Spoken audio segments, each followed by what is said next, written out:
આપણી સંકલ્પ ન્યૂઝ ચેનલને સબસ્ક્રાઇબ અને લાઇક કરો, બેલ આઇકન દબાવો જેથી આવનાર ન્યૂઝ અપડેટ્સની નોટિફિકેશન આપના મોબાઈલ પર સૌથી પહેલા પહોંચે.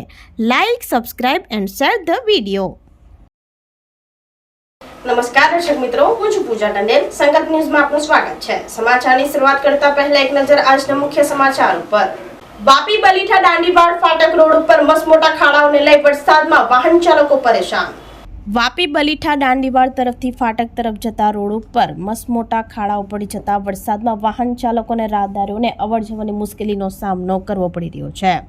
આ ખાડાઓમાં પાણી ભરાતા વાહન ચાલકો, નોકરિયાતો તથા સ્કૂલે જતા બાળકોને તકલીફ પડી રહી છે. વરસાદ પડતા રોડ ઉપર દર વર્ષના જેમ આ વર્ષે પણ મોટા ખાડા સાથે પાણી ભરાતા આ રોડ ઉપર કોઈ પણ જાતનો પાણીનો નિકાલ ન થતા વાહન ચાલકો મુશ્કેલીમાં મુકાયા છે.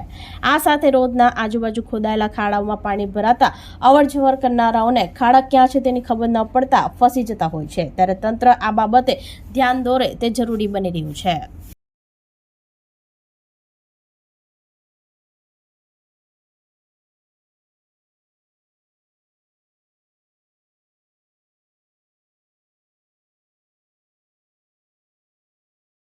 કપરાડામાં પ્રાથમિક શાળાઓમાં ધારાસભ્યએ કન્યા કેળવણી મહોત્સવ અને બાળકોને શાળા પ્રવેશ કરાવ્યો. પ્રાથમિક શાળા સામરવાડા અને બુરવડનું મકાન, કોમ્પ્યુટર લેબ, સ્માર્ટ ટીવીનું લોકાર્પણ કરાયું. કપરાડા તાલુકાના અંતરિયાળ વિસ્તારમાં છેવાડાના બુરવડ અને વારોલી જંગલ ગામની પ્રાથમિક શાળાના પૂર્વ મંત્રી અને કપરાડા વિધાનસભા ધારાસભ્ય જીતુભાઈ ચૌધરીની અધ્યક્ષતામાં કન્યા કેળવણી મહોત્સવ અને શાળા પ્રવેશોત્સવના ભાગરૂપે નવા વિદ્યાર્થીઓને શાળા પ્રવેશ કરાવ્યો હતો. આ પ્રસંગે જીતુભાઈ ચૌધરીએ જણાવ્યું હતું કે આ કાર્યક્રમનો મુખ્ય હેતુ 6 થી 14 વર્ષના તમામ બાળકોનું 100% નામાંકન થાય અને ડ્રોપ આઉટ રેશિયો ઘટાડો અને કન્યા કેળવણીને પ્રોત્સાહન આપવાનો હતો. કપરાડા તાલુકાના છેવાડાના ગામો બુરવડ અને વારોલી જંગલ વિકાસથી પોતાની ઓળખ બદલી પહેલી હરોળના ગામો બન્યા છે. ગ્રામ્ય આદિવાસી વિસ્તારોમાં શિક્ષણનું સ્તર વધ્યું છે. આ પ્રવેશ ઉત્સવમાં આંગણવાડી, બાલવાટિકા તેમજ ધોરણ 1ના વિદ્યાર્થીઓને શૈક્ષણિક કીટ વિતરણ કરી શાળામાં પ્રવેશ આપવામાં આવ્યો હતો. શાળાના આંગણમાં વૃક્ષારોપણ કર્યું. શાળા માર્ક સાથે પાસ થનાર વિદ્યાર્થીઓનું સન્માન કરવામાં આવ્યું. વિદ્યાર્થીનીઓને રાજ્ય સરકારે શરૂ કરેલી નમો લક્ષ્મી તથા અનેક યોજનાઓની વિસ્તૃત માહિતી આપી હતી. આ પ્રસંગે જિલ્લા પંચાયતના સદસ્ય ભગવાનભાઈ બાત્રી, માજી સરપંચ જાનિયાભાઈ, આંગણવાડીના કર્મચારીઓ, શિક્ષકો, વિદ્યાર્થીઓ તથા વાલીઓ ઉપસ્થિત રહ્યા હતા.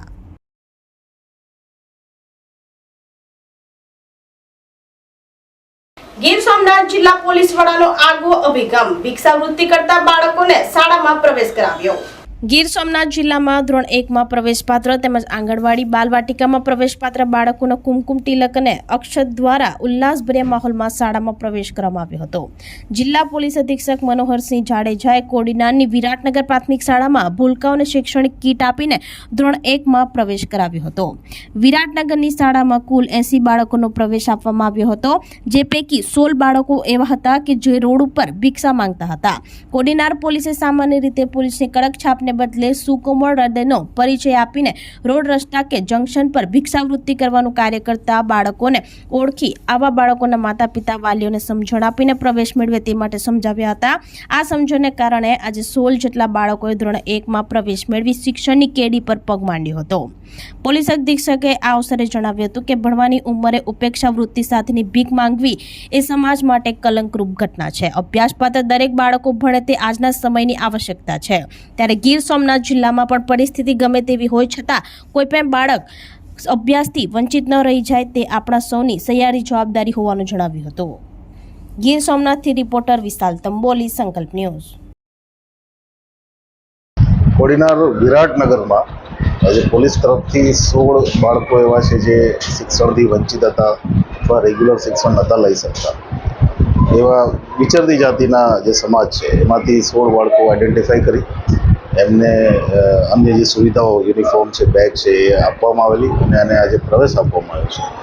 અન્ય સંસ્થાઓ પણ એમાં, કોડીનાર નગરપાલિકા છે, બીજી સંસ્થાઓ પણ એમાં મદદમાં છે.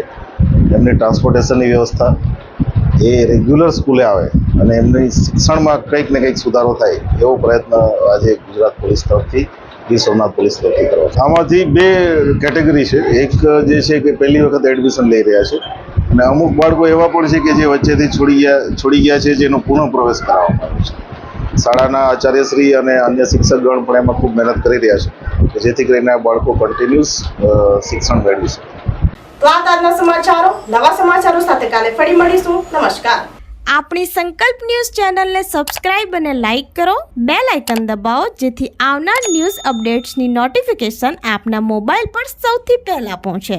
Like, subscribe and share the video.